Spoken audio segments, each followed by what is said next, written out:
Dave here, back in the kitchen, and today we're making something very exciting. We are making edible cookie dough, but way better than the past versions that have been trending and didn't quite taste right. We found a trick, I think, to make it taste right. And it's gonna have cottage cheese, it's gonna be high protein, much healthier than standard edible cookie dough, and it's gonna be easy to make. This is gonna be the most challenging part. We want some brown butter, 2 tablespoons of brown butter. And I'll tell you what, I cannot find like any of my blenders, so I'm gonna use my bullet, which is not great. It's like actually terrible for this use case. I wonder if there's a way to use this thing without the lid. I can't find the lid for my one that does cottage cheese the best. I wonder if there's it's probably not a safe way to use it. Like this could be how I lose a finger. I could use this thing. No. Yeah, see, I don't even know how you would do it without the lid. It's so frustrating that I can't find it. I don't know. I don't know if this is gonna work because of this. Even my Ninja Chop would do fine, but I can't find any of the lids to that. I'm having a real conundrum here, guys. This is a weird kind of cooking video. Welcome to my world. It's trying to cook as someone who can't keep track of dishes, apparently. Who knows? Maybe it'll turn up. So we're gonna turn our heat on our oven to medium. We're gonna try to brown some butter. I've tried this before and burnt it, and I don't know if I've ever successfully browned butter, so we're gonna see if we can make it happen today. I looked up some tricks. And this is what's gonna make it taste like real cookie dough, even though it's high protein and lower calorie, is this brown butter. So it's an important aspect that we have to get right. So you put 2 tablespoons of butter onto a pan. They say to not use a nonstick pan because it's gonna make it harder to see if it's the right level of brown. And you have to really keep your eye on like the browning bits. Make sure they're brown, not black, because if they're black, it'll make it taste bitter. So you want them to turn, the milk solids to turn amber and it to smell like toffee, and then pull it off, and I'll pour it in this clear bowl here. This is the hardest part of this recipe. Other than that, it's super easy, except for finding your blender, which apparently is a challenge for me. Oh, you know, I saw people using whisks, because you can like, you know, keep it moving. So medium heat. We're gonna keep a close eye on it. Anyways, so my kids love cookie dough, edible cookie dough. We've made it a lot, but there's a little bit of risk. So a lot of the edible cookie doughs have standard flour in them that you're not cooking. And flour can carry salmonella just like chicken.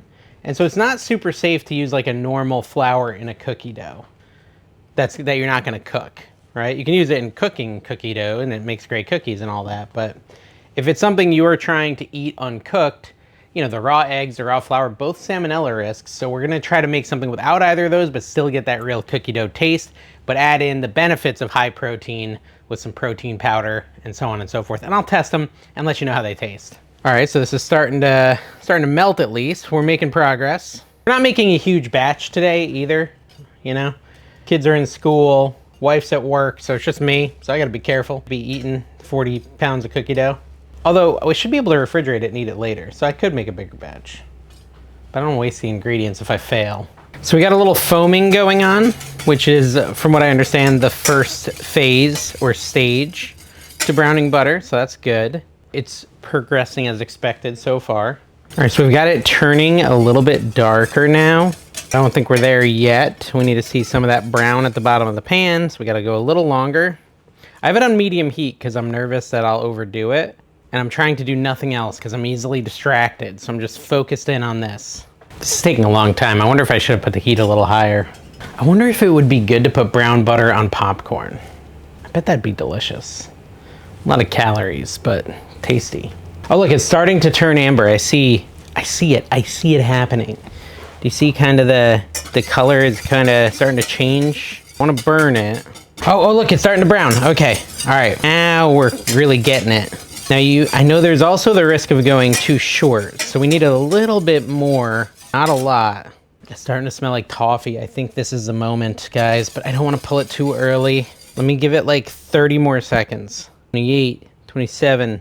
So those little like brown modules at the bottom is what we're looking for. We don't want them to turn black, but we want them to be an amber. And they're like right there. When I think of amber, I think of Jurassic Park. You know, the mosquito in amber. Yeah, we're here. I think this is it. I think we're there. Let's spread it all out a little bit. Maybe 10 more seconds. You guys have to give me a review in the comments if I went too long or too short.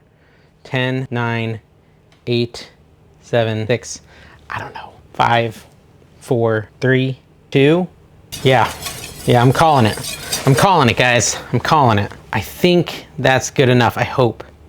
Should I look up some pictures of brown butter? Let me just look at a picture just to make sure. Brown butter. No, I need to go a little longer, I think. Look, I'll show you. That's where I'm at, right there. That's where I need to go, and that's too far. So I think I'm right about here. I need to go a little deeper. All right, back on the heat. Let's see what happens. All right, that's definitely darker. I think this is pretty much it. It's gotten quite a bit darker, and I'm worried it's gonna start getting to be too dark, so we're taking it off. What do you think? Is that good? We're going with it. I just knocked over all my stuff back there. So I'm gonna put this into a bowl to let it cool a little bit. Oh, I think we nailed it. I actually think we nailed it. I really do. Like compared to the picture I had, I think that's pretty perfect. So set that aside. I'm gonna have to use this other blender. I know it doesn't work well for this, but you know what they say, when life gives you lemons, you make lemonade, and we're gonna do the best we can. We want cottage cheese. What in the world? That's some weird looking cottage cheese. We want 1 cup of it. So I'm just gonna measure that out into my 1 cup measuring thingy. Oops, spilled a little. I'm gonna put it into my little bullet. This bullet thing's really for like milkshakes. That's why I'm not happy that I'm using it. But I literally don't know where all the tops to my Ninja Chops are. We're then gonna take some allulose. So listen, you can use real sugar or you can use an allulose fake sugar. If you're gonna use real sugar, you're gonna wanna change the ratios a little bit. And you can, maybe I can put that in the comments or you can Google it, but I'm gonna use a 1/2 cup of allulose, so quite a bit. I then want 1 teaspoon of molasses, which is gonna give us that really good cookie. Oh my gosh, that's too much. Okay, so I'm not gonna pour it all in, but that's actually fine because a bunch of it stuck to the spoon anyways. 1 teaspoon of molasses, 2 teaspoons of vanilla, and this is my little 1/2 teaspoon, so I'm just gonna do it 4 times. Spill a little bit, 2, 3, 4. All right, and then now that our brown butter has cooled a little, we're gonna add that in here as well. I think we browned it pretty good, but you tell me if it's too dark. The reason I don't like the little NutriBullet thingy is you have to like flip this over, and then I find it doesn't do well with cottage cheese. Random USB cord, but it is what it is, so we'll see. Hopefully it can do the task. So you like turn, oh, how do you do this? Oh, okay, you do this. So you screw it on like that. We flip it, and that's the other problem. It gets stuck at the top. So you have to kind of slap it until it all goes down, and then we let it blend. It actually seemed like it worked pretty well. I'm gonna do this so I can get any cottage cheese we missed the first round. Swirl it, flip it back, and do it again. Whoa. Okay, so 2 full minutes there, and let's take a look at this. See how it looks. That's pretty much what we want. No grain, no chunks, just like a nice liquid. That's exactly what we're looking for. So this actually worked well. Smells interesting. I doubted you, NutriBullet, but you did well, not sponsored. I wonder if I should use my spatula to get all the little bit we missed. Probably, why not? It's part of it, like that. See, there's a good amount still left in there. That's better. Now here's what we're gonna add. We're gonna add a 1/2 scoop of whey protein. I like this Level stuff, it's pretty good. It's like a nice vanilla bean flavor, and that's gonna give us a nice little protein hit in our cookie dough. We're all trying to do, you know, the extra protein, at least I am. Something I've never really even thought about in life until the last like 6 months, but I've finally been getting on the protein train. Just kind of fold that in with your spatula till it's nice and integrated with the rest, so there's no like chunks. You don't want chunks of it if you can help it. Of course I have chunks. All right, well hopefully that'll work out as we add our almond flour. We want 1 cup of almond flour. So almond flour doesn't generally carry salmonella, so we can use almond flour without cooking it. 1 full cup of that, and we're gonna mix that in as well to our dough. And it's supposed to look a little loose still because we still have a couple more things we gotta do. So let's not fret or anything like that.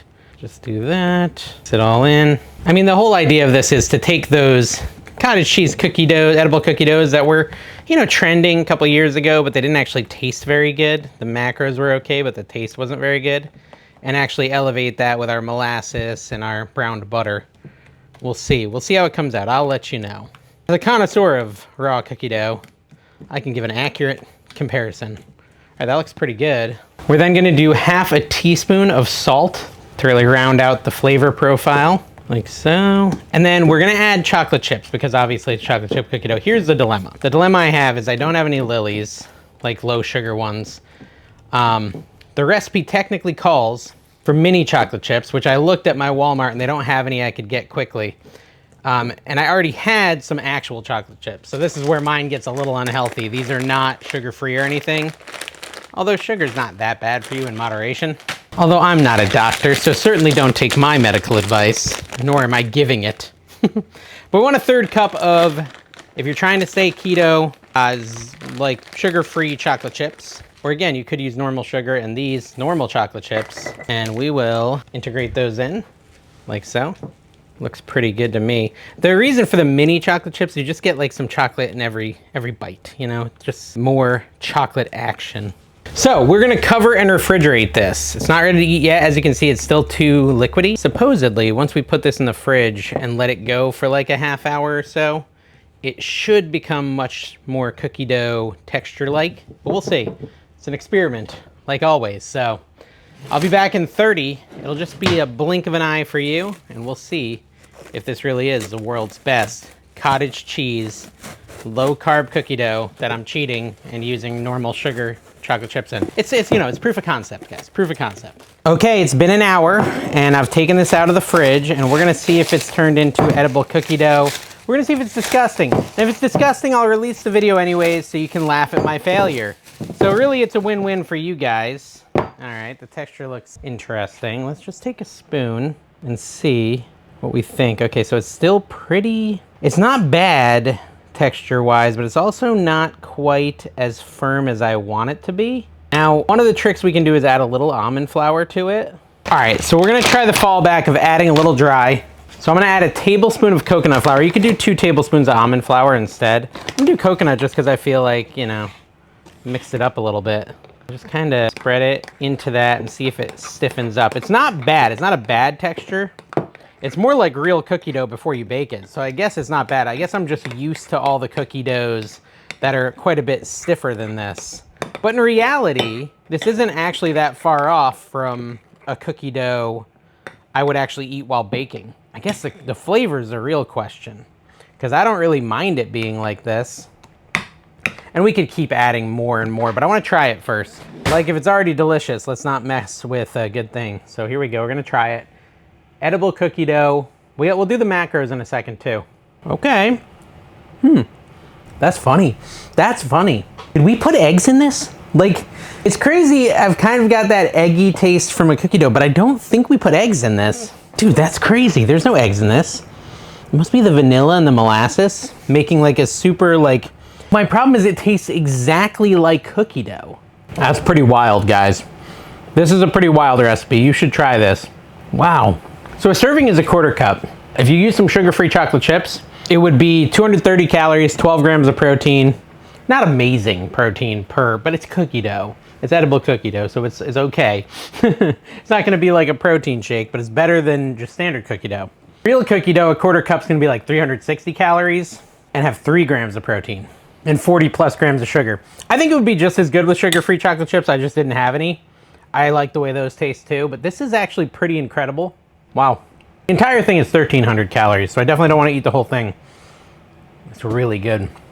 I'll definitely be saving this and eating more later. But yeah, I recommend this one. Thank you for watching. Make sure you subscribe if you haven't, and we'll see you next time.